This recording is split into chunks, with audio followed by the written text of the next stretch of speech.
আবু বকর সহ্য করতে পারে না বেলালের কষ্ট দেখে আগারে আজকে আবার বেলালকে নবী মুস্তাফার কলমা পড়েছে বলে বেলালকে এরকম কষ্ট দেয় আমি সহ্য করতে পারবো না, আমি সহ্য করতে পারবো না। নবী মুস্তাফার নিকটে খবর গিয়েছে, ইয়া রাসূলুল্লাহ,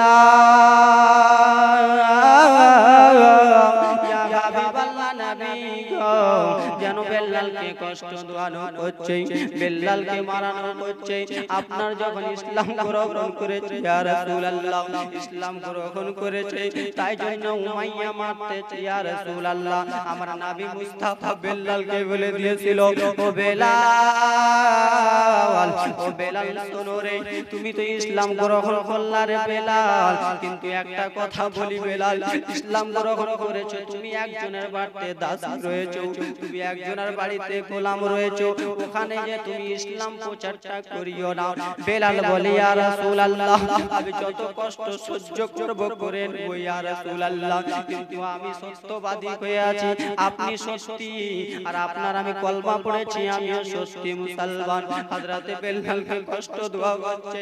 সাহাবায়ে কিরাম হযরতে আবু বকর সিদ্দিক রাদিয়াল্লাহু তাআলা আনহু দেখে নিয়েছে, রে বাবা, দেখে নিয়ে আমার নবী মুস্তাফার নিকটে গেছে। নবী মুস্তাফার নিকটে ডাক দিয়ে বলে, ইয়া রাসূলুল্লাহ, ইয়া হাবিবাল্লাহ, নবী গো, আপনি তো বেলালকে কলমার প্রচার করতে মানা করেছিলেন, আপনার বেলাল যেন কলমা প্রচার করে দিয়েছে, কলমা প্রচার করেছে, যেন বেলালকে মারানো হচ্ছে, কত কি করানো হচ্ছে। আমার আবু বকর সিদ্দিক বলে, নবী গো, আমি আর সহ্য করতে পারি না। আবার নবী মুস্তাফার দুই চোখ দিয়ে যেন টপ টপ টপ টপ করে জল পড়ে যাচ্ছে। আবু বকর সিদ্দিক রাদিয়াল্লাহু তাআলা আনহু যেন দুই টপ টপ করে জল পড়ে যাচ্ছে। এদিকে উমাইয়া বেলালকে বলে, বেলাল তুই কলমা ছেড়ে দে, বেলাল ছেড়ে দে, ছেড়ে দে। বেলাল বলল, আমি কোনো মতনই কলমা ছাড়বো না। বেলালকে একটা ময়দানে নিয়ে গেছে রে বাবাজি, বন্ধু গোরা বাবা, ময়দানে নিয়েছে, গরম বালু, ওই বালুর মধ্যে বেলালকে শুইয়ে দিয়েছে। বেলালকে শুইয়ে দিয়ে দুই হাতটাকে এরকম করে বেঁধে দিয়েছে গো, বুকে পাথর চাপিয়ে দিয়েছে,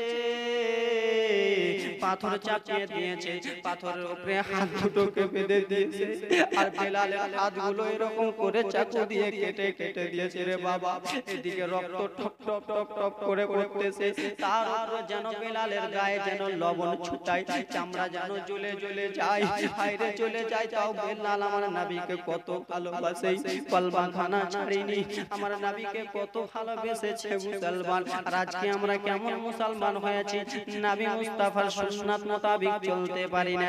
নবী মুস্তাফা আমাদেরকে কি বলেছে সেই সুন্নাত মোতাবেক চলতে পারি না মুসলমান বাবাজি বন্ধুগণ আমার।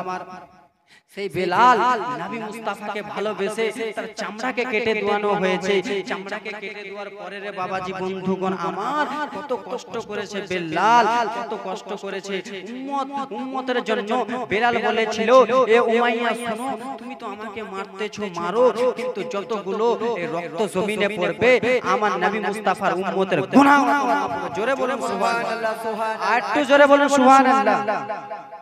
একটু মার মোহাম্মতে বলুন ইয়া রাসূলুল্লাহ। হতে বেলাল কান্না করে, আর কান্না করে ঘরে বলে, আরে উমাইয়া, তুমি আমাকে ছেড়ে দাও রে উমাইয়া, আমাকে ছেড়ে দাও উমাইয়া, আমাকে ছেড়ে দাও। বলে বেলাল, যতক্ষণ পর্যন্ত তুমি নবী মুস্তাফার কলমা ছাড়বা না রে বেলাল, ততক্ষণ পর্যন্ত আমি তোমাকে ছাড়বো না। এরকম গরম বালিতে তো কষ্ট দেওয়ানো হলো। আবার হযরতে বেলালকে একটা ঘরের ভিতরে নিয়ে যাওয়া হয়েছে, ঘরের ভিতরে নিয়েছে।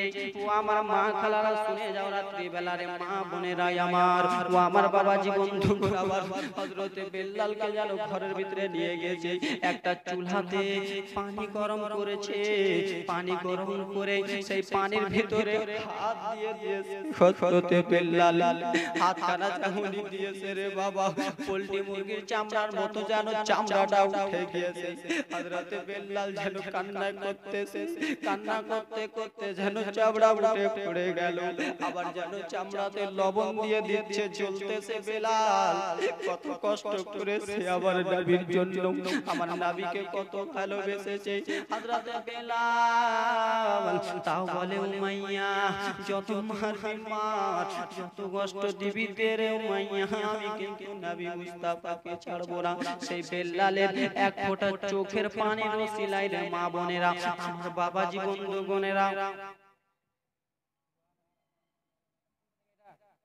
কোন দিক থেকে মেয়েদের দিক থেকে নাকি মাশাআল্লাহ আলহামদুলিল্লাহ মেয়েদের দিক থেকে জিতে গেল নাকি আপনারা কি পারবেন না নাকি মেয়েদের দিক থেকে চলে এলো মুসলমান বাবাজি বন্ধুগণ আমার কান্না করতেছে কান্না করতে করতে জানো চোখ দিয়ে পানি ফেলতেছে আবার ওটা কষ্ট দোয়ানো হলো দোয়ানোর পরে আবার যেন একটা কাঠের উপরে শোয়ানো হয়েছে শোয়ানোর পরে হযরত বেলালের দুই যেন কাঁধে যেন দুটো কাঁটা পুড়ে দেয় এই হাতে একটা কাঁটা এই হাতে কাঁটা জিহ্বা বার করে জিহ্বার ভিতরে কাঁটাটা দিয়ে দিয়েছে হযরত বেলাল চিৎকার মেরে আলামিন আলামিন বলে কান্না করে ইয়া রাসূলুল্লাহ সত্যবাদী সত্যবাদী বলে কান্না করে আমরা কেমন উম্মত পেয়েছি আমার বেলাল যদি এত কষ্ট করতে পারে সেই জামানায় আর আমরা এখন তো কত যুগের ফ্যাসিলিটি হয়েছে এই যুগে কি আমার নবী মুস্তাফার জন্য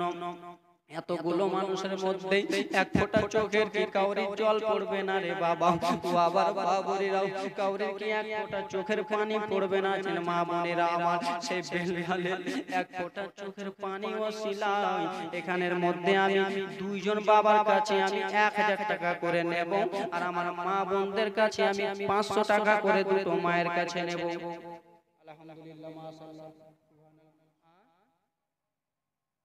বিনা রহমতপুর 210 টাকা দান আলহামদুলিল্লাহ মাশাআল্লাহ বেটি ছেলেই পাস নাকি বেটি ছেলে পাস মানে ওদের মন্ত্রী যে ওদেরই তো মুসলমান বাবাজি বন্ধুগণ আমার সেই হযরতে বেলালের জন্য আমি 1000 টাকা করে দুজন বাবার কাছে নেব আছেন কোন দুজন বাবা মা বোনদের কাছে আমি তিনজন মায়ের কাছে আমি 500 টাকা করে চেয়েছি আছেন কোন মা আমার কোন খালা আমার যেই মা আমার দেবে তাকে আমি মাসি বানিয়ে নেব আলহামদুলিল্লাহ জাযাকাল্লাহ মাদ্রাসা তালিবিল ইলম যে মনে উদ্দেশ্য দিলে দান পূর্ণ করো সুবহান আর আমার নানার আমার মা একটাই বেটি আমার মামা একা আমার মা একা তো মুসলমান যে এখানের মধ্যে পাঁচটা তিনটা মাসি আমার 500 টাকা করে দেবে তারাকে আমি মাসি বলবো আর আমার বাবাজি বন্ধুর কাছে আমি দুটো বাবার কাছে আমি 1000 টাকা করে চেয়েছি আছে নাই বাবা বেলাল এত কষ্ট করেছে চোখের পানি ফেলেছে আপনারা একজনও পারবেন না একজন বাবা আমার পারবেন না আজকে না থাকলে কালকে দেবেন একজন বাবা আমার নাই 1000 টাকা করে দেনে वाला একজন বাবা আমার হবে মা বোনদের কাছে আমার তিনটা মায়ের কাছে অনুরোধ 500 টাকা করে তিনটা মায়ের কাছে নেব আছে কোন মা আমার 300 টাকা 500 টাকা করে তিনজন মা আমার দেবে যে মাগুলো আমার দেবে তারাকে আমি মাসি বানিয়ে নেব আছে কি আমার কোন মা আমার কোন খালা আমার আছে কি কোন বাবাজি বন্ধুগণ আমার একটা বাবা উঠান তো 1000 টাকা কেউ উঠতে পারবেন না এত বড় মাহফিলের মধ্যে একটা বাবা উঠতে পারবেন না 1000 টাকা মা বোনদের মধ্যে একজন মা হতে পারবেন না সুবহানাল্লাহ মাশাআল্লাহ আলহামদুলিল্লাহ সৈয়দ আলম 300 টাকা দিয়েছে আল্লাহ দান যে উদ্দেশ্য দিয়েছে দান আলহামদুলিল্লাহ মাশাআল্লাহ সুবহানাল্লাহ মাশাআল্লাহ টাকা আছে গুনতে পারি না একজন বাবা আমার নাই 500 টাকা করে দুজন বাবা আমার হবে না 500 টাকা করে দুজন বাবা আমার বিলালের এক ফোঁটা চোখের পানির ওসিলায় বিলালের এক ফোঁটা চোখের পানির ওসিলায় যদি আপনারা জান্নাতে চলে যেতে পারেন সেই কালে যদি বেলাল বলে ইয়া রাসূলুল্লাহ আমি ততক্ষণ পর্যন্ত জান্নাতে যাব না যে আমার জন্য চোখের পানির জন্য রাসূলুল্লাহকে ভালোবেসেছিল সেই রাসূলুল্লাহকে ভালোবেসে একজন বাবা আমার 500 টাকা দেনে वाला একজন বাবা আমার নাই মা বোনদের মধ্যে তিনজন মা আমার হবে না 500 টাকা করে দেনে वाली না হলে এক বস্তা সিমেন্ট দেন হবে না তিনজন মা আমার তিনজন খালা আমার মা বোন গো তোমরা কিটা যতই করো না নামাজ রোজা না করিলে জান্নাত পাবানা বাবারা গো তোমরা দান না জানো করো না, দান না করিলে বাবা জান্নাত একজন দাদি আমার 20 টাকা দিয়েছে দান যে মনে উদ্দেশ্য বাবাজি একজন বাবা আমার 500 টাকা দেনেওয়ালা হবে না? একজন বাবা আমার একজন হাত তুলুন, আজকে না দিতে পারবেন কালকে দেবেন। আমি তিনজন মায়ের কাছে চেয়েছি 500 টাকা করে, আজকে না থাকলে কালকে দেবেন। আলহামদুলিল্লাহ। নারে তাকবীর, নারে তাকবীর, নারে রিসালাত। 400 টাকা দেने वाली, 400 টাকা देने वाली, नारे तकबीर, नारे रिसालत। जन्म আমার নবীর যুগে হলে কেমন হতো, জন্ম আমার নবীর যুগে হলে কেমন হতো। ছোট হয়েছে না? আমি ছোট হয়েছি?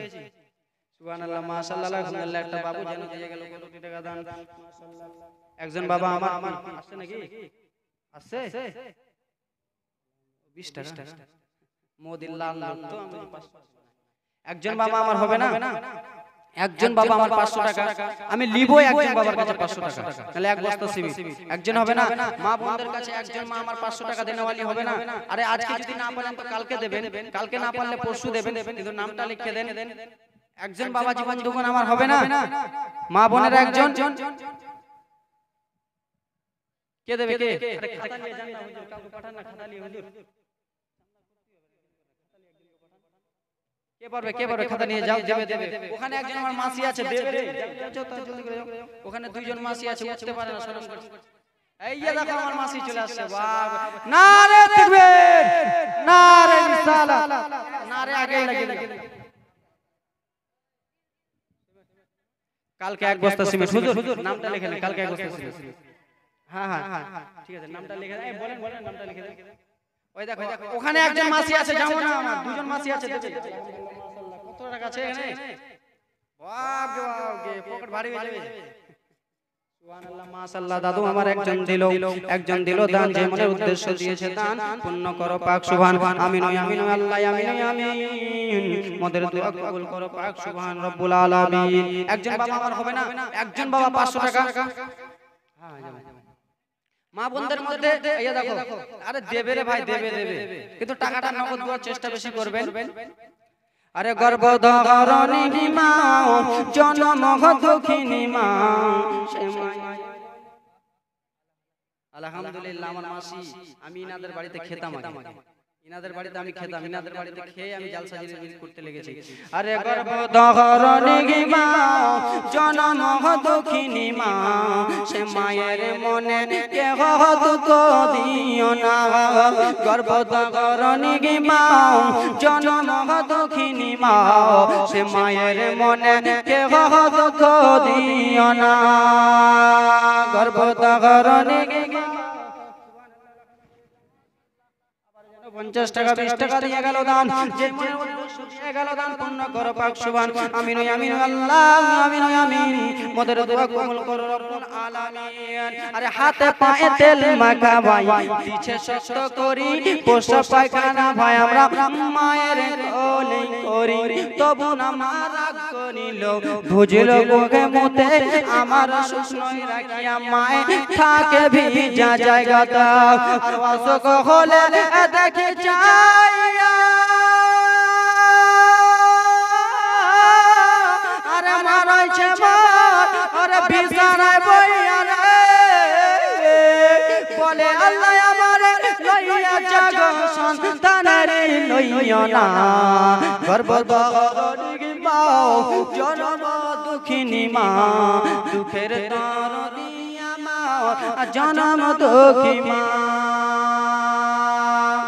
10 মাস 10 দিন মায়ে গর্ভে দিয়েছেন ঠাই, রক্ত মাংস খায়া মোরা ভবে আইলাম ভাই ভূমিষ্ঠ হইয়া আমি উঠিলাম কান্দিয়া শান্ত করিল মায়ের বুকের দুধ দিয়া। ঠিক কিনা রে বাবা? আমরা যখন ছোট ছিলাম আমার মা জননী আমরাকে দুধ খাইয়া আমরাকে সান্ত্বনা দিয়েছে। মুসলমান বাবাজি বন্ধুগণ আমার, কবি কি বলে, কিন্তু একজন বাবা আমার 500 টাকা নিয়ে আসুন, একজন মা আমার 500 টাকা। তুমি চলে লাগে না এ ভাই, যাও না ওখানে দিবে রে ভাই, দিবে, যাও না। আরে 10 মাসে 10 দিন মায়ে আরে গর্ভে দিছেন ঠাই রক্ত মাংস খায়া মোরা ভবে আইলাম ভাই ভূমিষ্ঠ হইয়া আমি উঠিলাম কান্দিয়া শান্ত করিল মায়ের বুকের দুধ দিয়া। আর অসুখ হলে দেখি চাইয়া মা রইছে ওরে বিছানায় বইয়া রে বলে আল্লাহ লইয়া যাব সন্তানেরি লইয়া না গর্ভধারণী মা জনম দুঃখিনী মা সে মায়ের মনে কেহ দুঃখ দিও না গর্ভধারণী মা জনম দুঃখিনী মা। কিপ্টার বেটি কিপ্টার সুবহানাল্লাহ মাশাআল্লাহ আলহামদুলিল্লাহ। একজন মা আমার 100 টাকা দিয়ে গেল দান, যে মনে উদ্দেশ্য দিল দান পূর্ণ করো পাক সুবহান। আমার 3 দিন 5 দিনের জীবনী করে অভ্যাস আছে। এখন তো আমার ব্যাটারি চার্জ হচ্ছে মোটামুটি, চার্জ হলো এখন মাশাআল্লাহ আলহামদুলিল্লাহ। বাবা তো যা হোক কিপ্টার খাতা থেকে নাম কাটিয়েছে বাবা বন্ধুগণ আমার, রাগ করেন না বাবা আমার, আমি ওরকমই চাঁদা করে না এরকম করে মুসলমান বাবাজি বন্ধুগণ আমার। তো দিয়েছে ভাই, দিয়েছে, দিচ্ছে না? আরে দেবে, আমি জানি যে ওখানে দেবে, আমার মাসি বসেই আছে আমাকে ডাকছে, কিন্তু আমি মনে মনে ভাবছি, কিন্তু আমি যেতে পারি না, চলে যাব। মুসলমান বাবাজি বন্ধুগণ আমার, সেই বেল্লালকে ভালোবেসে একজন বাবা আমার হলো না 500 টাকা, একজন বাবা আমার আজকে লিখে দেন 500 টাকা। মা গুলো তো আমার লিখাচ্ছে, একজন বাবার কাছে আমি 500 টাকা চেয়েছিলাম। মুসলমান বাবাজি বন্ধুগণ আমার, আপনাদেরকে বেল্লালের জীবনের দিকে নিয়ে যাব। বাবাজি বন্ধুগণ আমার আসেন, আমি সেই গজলটার দিকে একবার ফিরে যাই, তারপরে আমি নিজের জীবনী আরম্ভ করে দেব এবং নিজের জলসা আরম্ভ করে দেব। আসুন 10 মাসে 10 দিন মায়ে গর্ভে দিছেন ঠাই রক্ত মাংস খায়া মোরা ভবে আইলাম ভাই ভূমিষ্ঠ হইয়া আমি উঠিলাম কান্দিয়া শান্ত করিল মায়ের বুকের দুধ দিয়া। আর আজমির হোসেন ওরে ভেবে ওরে জান্নাত মায়ের ওরে পায়ের তলে তোরা দেখ বুখারী হাদিস খোলে, দেখ বুখারী হাদিস খোলে করছে নবী ঘোষণা গর্ভধারণী মা জনম দুঃখিনী মা সে মায়ের মনে কেহ দুঃখ দিও না গর্ভধারণী মা জনম দুঃখিনী মা সে মায়ের মনে কেহ দুঃখ দিও না। আরে মা জননী অভাগে সন্তানের নয়নে মনি রে, আরে মায়ের চরণে মিলে, মায়ের চরণে মিলে ওরে বেহেশতের ঠিকানা গর্ভধারণী মা জনম দুঃখিনী মা সে মায়ের মনে কেহ দুঃখ দিও না। আমি মায়ের পেয়ারা বেশি, মাকে বেশি ভালোবাসি মুসলমান। যখনই জালসা জীবনী করতে যাই মায়ের হাতটা চুমি, এবং আমি জালসা জীবনী করতে গেলে মায়ের কাছে আমি ভাড়াটাও দিই। আমার কাছে কত কত ছোট্ট বয়স থেকে আল্লাহর রহমতে আপনাদের দোয়াতে কত কত টাকা কামাচ্ছি, কিন্তু আমি যে কোনো জালসাতে যাই এখন অবধি আমি মায়ের কাছে ভাড়া নিয়ে যাই। মুসলমান মাকে ভালোবাসতে মুসলমান বাবা বন্ধুগণ আমার, হযরতে বেল্লাল রাদিয়াল্লাহু তাআলা আনহু জানো কত কষ্ট করতেছে। বেল্লাল কষ্ট করতে করতে মাইয়ার সঙ্গে কষ্ট করতে করতে হযরতে আবু বকর সিদ্দিক নবী মুস্তাফার নিকটে যেয়ে বলল, ইয়া রাসূলুল্লাহ আপনার বেল্লালের কষ্ট সহ্য করতে পারি না, আপনার বেল্লাল যেন কান্না করে। আমার নবী মুস্তাফা বলে দিল, যাও আমার বেল্লালের জন্য কিছু ব্যবস্থা করো। হযরতে আবু বকর সিদ্দিক রাদিয়াল্লাহু তাআলা আনহু যেন হযরত বেলালকে অনেক বড় লম্বা জীবনী রয়েছে রে বাবা, অনেক বড় কাহিনী রয়েছে, বলতে গেলে 1 থেকে 2 দিন লেগে যাবে, কিন্তু হযরত বেলালের কথা বলে শেষ হবে না। আমি সমস্ত করে তাড়াতাড়ি করে বলে দিতেছি। হযরত বেলাল রাদিয়াল্লাহু তাআলা আনহুকে যেন উমাইয়ার কাছ থেকে হযরত আবু বকর সিদ্দিক যেন নিয়ে চলে এলো, তৌরিদ করে নিল। আমার আপনার নবী সাল্লাল্লাহু তাআলা আলাইহি ওয়াসাল্লাম যেন দুনিয়াতে ছিলেন, দুনিয়া থেকে পর্দা হয়ে গেলেন। এদিকে জীবনের দিকে যদি নিয়ে যায় অনেক কষ্ট হবে এবং কি 2 চোখের পানি থাকবে না রে বাবাজি। বন্ধুগণ আমার নবী মুস্তাফা যেন দুনিয়া থেকে ওয়াফাত হয়ে গেলেন, দুনিয়া থেকে চলে গেলেন। বেলাল আমার নবী মুস্তাফাকে এত ভালোবাসে, আমার নবী মুস্তাফাকে এত ভালোবাসে, আমার নবীকে এত ভালোবেসে ফেলেছে। বেলাল যেন কান্না করতেছে, কান্না করতে করতে আমার নবী নাই, আমার নবী নাই, আমার নবীর জন্য আমি বেলাল এই মদিনাতে ছিলাম। আমি যদি বেলাল আজান দিতাম আমার নবী আমার কাছে নামাজে আসতো, আমি আজান দিলে আমার নবী, আমার নবীর পিছে আমরা নামাজ পড়তাম। এখন আমার নবী দুনিয়া থেকে তো চলে গেছে, আমার নবী নাই। বেলাল যেন পুরো মদিনাটা ঘুরতেছে, নবী নাই, নবী নাই, নবী নাই, আমি আর বেলাল যেন থাকবো না, থাকবো না। হযরতে বেলাল যেন সিরিয়াতে চলে গেলেন রে বাবাজি। বন্ধুগণ আমার হযরতে বেলাল সিরিয়াতে চলে গেলেন, আমার নবী তো ইন্তিকাল হয়ে গেছে, তাই জন্য সিরিয়ায় চলে গেলেন। সিরিয়াতে যে বেলাল যেন ব্যবসা বাণিজ্য কয়েকদিন থাকার পরে পরে যেন স্বপ্ন দেখাইতেছে, লম্বা জীবনী তাড়াতাড়ি করতেছি রে বাবাজি। বন্ধুগণ আমার বেলালকে যেন স্বপ্নই দেখাচ্ছে কি আমার নবী মুস্তাফা যেন স্বপ্নে বলতেছে বেলালকে, কি রে বেলাল তুমি তো মদিনা থেকে চলে গেলা, একটুকু কি তোমার দেখার ইচ্ছা হয় না? একটুকু কি আমার প্রেম তোমার ভিতরে নাই? একটুকু কি আমাকে মহব্বত করো না? এ বেলাল তুমি তো মদিনায় ছিলে, মদিনায় থাকা অবস্থায় যখন আমি ইন্তিকাল হয়ে গেলাম তারপরে পরে তুমি চলে গেলে, এ বেলাল তোমার দিলে কি রহম নাই, মায়া নাই? হযরতে বেলাল স্বপ্ন থেকে উঠে তাড়াতাড়ি করে ঘোড়াকে সাজানো হয়েছে, জলদি জলদি করে ঘোড়াকে সাজানোর পরে আবার হযরতে বেলাল মদিনায় চলে এলো। হযরত বেলাল মদিনায় আসার পরে পরে রে বাবাজি বন্ধুগণ আমার বেলাল যেন 2 চোখ দিয়ে top top top top top top করে জল ফেলতেছে, যেন মদিনার ছোট ছোট বাচ্চারা, বয়োজ্যেষ্ঠ লোকেরা, সমস্ত লোকেরা যেন এক জায়গায় জমা হয়ে গেছে, এক জায়গায় জমা হয়ে গেছে। বলে নবীর পাগল, নবীর ভালোবাসা, নবীর দিবানা, নবীর ইশকে মুহাব্বতের দিবানা আজকে যেন মদিনায় আবার এসেছে। আমার নবী যখন দুনিয়ায় ছিল রে, আমার নবী মুস্তাফা যখন দুনিয়ায় ছিল, বেলাল মদিনাতে আজান দিত, মধুর সুরে আজান দিত, আর মধুর সুরে আজান দিয়ে আমাদের কলিজাটাকে যেন সম্পূর্ণ করে নিত, আমাদের কলিজাটাকে সান্ত্বনা দিয়ে দিত, আমাদের মনটা আনন্দ করে দিত। এখন মদিনা থেকে বেলাল চলে গিয়েছিল দূরে, আবার মদিনায় বেলাল চলে এসেছে। ছোট ছোট বাচ্চারা যেন বেলালকে দেখার জন্য সেই মদিনার সেই মসজিদটার কাছে চলে এসেছে। মসজিদটার কাছে এসে বেলালকে বলে, কি রে বেলাল আমার নবীর কথা কি তোমার এতদিন মনে পড়েনি? তোমার নবীর কথা কি এতদিন মনে পড়েনি রে বেলাল? বেলাল বলে পড়েছে, পড়েছে। বলে আমার নবী কোথায়? বেলাল বলে আমার নবী কোথায়?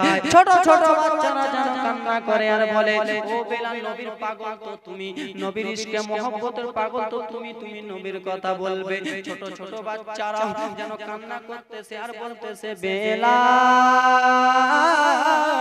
তুমি আর একবার মধুর সুরে আজান দাও রে বেলাল।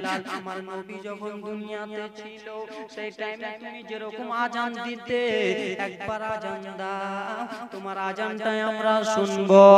আমার আপনার বেলাল 2 চোখ দিয়া যেন পানি ফেলে ফেলে কান্দে। ও ছোট ছোট বাচ্চারা শোনো গো, ও বয়োজ্যেষ্ঠ লোকেরা শোনো গো, তোমরা আমাকে আজান দিতে বলতেছো, তোমরা আমাকে আজান দিতে বলো, এখন আমি কেমন করে আজান দেব? আমি আজান দিলে আমার নবী নামাজে আসতো, আমি আজান দিলে আমার নবী মুস্তাফা আমার আজান শুনতো, আজান দেওয়ার পরে আমাকে এরকম করে ঘাড় ধরে আমার নবী মুস্তাফা নিয়ে যেত।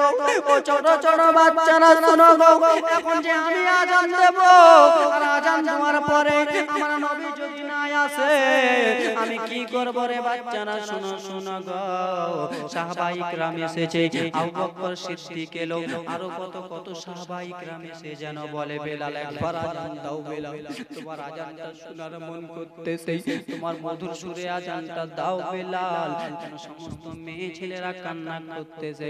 বেলাল বলে শোনো গো, আমি আজান দিতে পারবো না, আজান দিলে আমার নবী আসতো, আর এখন আমি আজান দিব আমার নবী আসবে না। ওখানকার মধ্যে একজন সাহাবী বলল শোনো গো, নবী মুস্তাফার ফুল এখনো দুনিয়াতে বেঁচে আছে, নবী মুস্তাফার নওয়াসা এখন দুনিয়াতে আছে, নবী মুস্তাফার আলোকদার দুনিয়াতে বেঁচে আছে। বলে তারা হলো কারা? তারা হলো ইমাম হোসেন ও হাসান। জুড়ে